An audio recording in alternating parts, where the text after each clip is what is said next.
Hi everyone, my name is Amy Winter, and today I'm going to be presenting to you a huge epidemic that's spreading across our country. And this is also a controversial topic that a lot of people you have been probably reading in the newspaper and seeing on the news. And this is about prescription drugs, and are we being overdrugged by pharmaceutical companies and by physicians?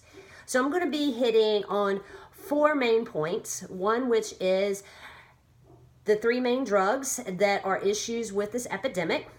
One is known facts and statistics that I have pulled up, who's at risk, and the last one is going to be what can be done about this issue. So there are three main drugs that are issues, and the first one is called a CNS drug. A CNS drug is a central nervous system drug. Most people are getting prescribed these drugs that may have a sleep disorder, or they could also have a depression, manic depressive, anxiety disorder. We also taken a look at stimulants. Stimulant, which is you typically prescribed out to more of our younger generation, such as your ADD and ADHD people. But the one that I really want to hit on is going to be an opioid. An opioid is prescribed out mainly as a painkiller. There is, I know that many of you have probably heard of the fentanyl patch. A lot of times fentanyl patches are used for cancer patients or for very terminally ill patients that they will use. So with these, the big thing that we have to take a look at is that a lot of times opioids are being prescribed at just a family physician's office. It can be used for an ankle sprain. It can be used for a break, even a toothache. A lot of times you can get a painkiller for that.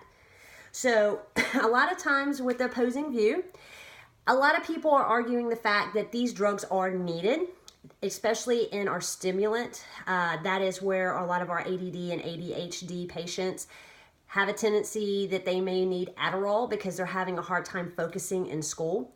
You also have a lot of people who say that people who have breaks or people who may have a muscle sprain, it's a lot easier for them to get over that pain with these pain drugs, and it might be able to help them heal faster. However, with that being said, a lot of people don't understand that these opioids and pain medications are highly addictive. So I'm going to take, for instance, in my life, I had a family member, my father, who grew up, and during his teenage years, he had a drug and alcohol issue. When he grew up, he grew out of it. He kicked the habit and was able to form his own family, and he started his own business and was very successful with his business. During that time, he hurt his back. He went to a chiropractor knowing that he had had drug abuse issues in the past, so he didn't want to necessarily be put on anything that would allow that to occur again. Chiropractor sent him on to a family physician because they felt that they wasn't going to be able to help him the way that he needed help. The family physician at that point went ahead and gave him a muscle relaxant, which is another form of an opioid that was supposed to be able to help him get past the point of being uncomfortable. My father then got into a ritual routine of taking this opioid and continued to where in 2001 it took his life. He overdosed off of a very hard drug that is mainly prescribed to cancer patients, and with that it just came a lot of questions. So, known facts and statistics. We will take a look at some of these known facts and statistics. One which comes from www.drugabuse.com. Non-medical use of prescription drugs is the highest among young adults 18 to 25. So that kind of answers our question, who's at risk the most? Between 18 and 25. A lot of times people go, well, why? Why would that age range, be the one that most people get addicted to drugs? Well, we're going to go back to the stimulant. A stimulant such as Adderall is handed out daily for ADHD and ADD patients. But as I know, and as probably most of you know, a lot of times these Adderalls can be given to friends, and especially in the college community, they have a really bad problem with having a lot of loaded work on them. So they want to stay awake and be able to allow themselves to get their papers wrote, or allowing themselves to stay up because they might have stayed up a little bit later the night prior. So a lot of times Adderall is at hand, and a lot of times it is just handed out freely, and it is a huge issue. Also, between 18 and 25, this is the age where a lot of young people are learning about themselves, and they may have grown up in a family, such as mine, who did have prescription drugs, opioids to be exact, that was readily available in their, it could be in their cabinets at any point in time. And so if they're not, really educated about the possibilities and the risk involved in taking these opioids, it might just be for fun and game because they had it readily available, and then they become addicted to this. We're also going to take a look at Vox.com, and it was a fact that was wrote by German Lopez, and he wrote in 2016 alone, drug overdoses killed more Americans than the Vietnam War, car crashes, gun violence, and HIV and AIDS ever did in a single year. That's in 1 year. So this totals more than 170 people are estimated to die from overdoses every year. This is absolutely incredible evidence that opioids and these stimulants and CNS drugs are being handed out a lot more frequently than what they used to. Also, in 2016, a research that was conducted shows that 99% of U.S. doctors hand out narcotic painkillers. That was from drugs.com.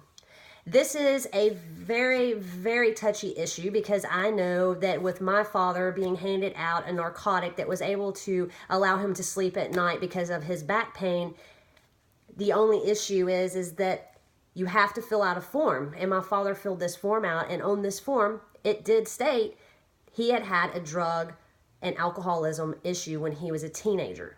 So why was he offered these drugs knowing that he was a former addict?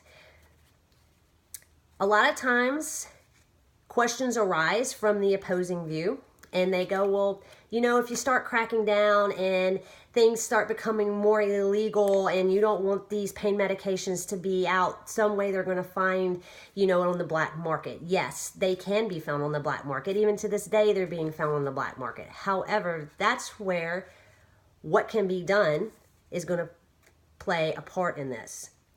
For me, what I found on drugabuse.com is that first and foremost, especially if someone is an addict and is having an issue, they have to understand that they are an addict and that they want and need help. That is the first and foremost with anything when it comes to a drug abuse problem. Number 2, education.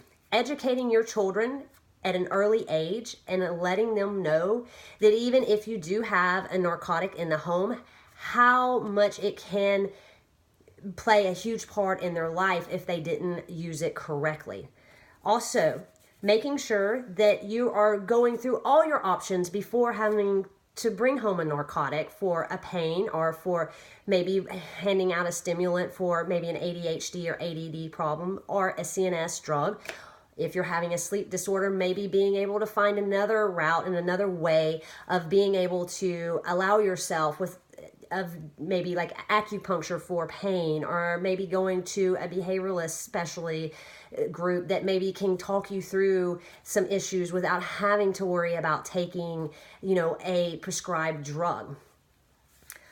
Another way that what you can do to kind of help with this issue is taking this issue to our local congressmen and making our local senators and having it go to the Congress and pushing for more laws that are going to make these drugs a lot harder to get, or even making it harder for doctors to be able to prescribe these drugs without a valid reason, and making sure that doctors and nurses alone are looking at these applications that the patients are filling out before they hand out any kind of prescribed drugs.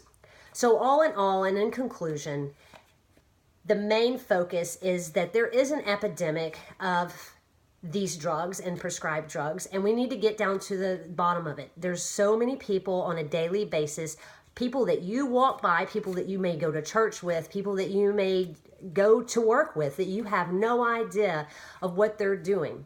We need to become more vigilant in making sure that if we do know someone that maybe had an accident or maybe is having an anxiety issue or a depression issue, reaching out to them and making sure that they are okay and making sure that they're not getting addicted to something that in the long term could take their life. We need to make sure that we're taking this and making it an issue and taking it to the Congress and letting them know that we're tired of the pharmaceutical companies making bukus and bukus of these drugs and then having them be put on the black market in order for people who do have these long-term addictions to these drugs getting a hold of them. So that's my conclusion, and I hope you enjoyed my talk. Thanks.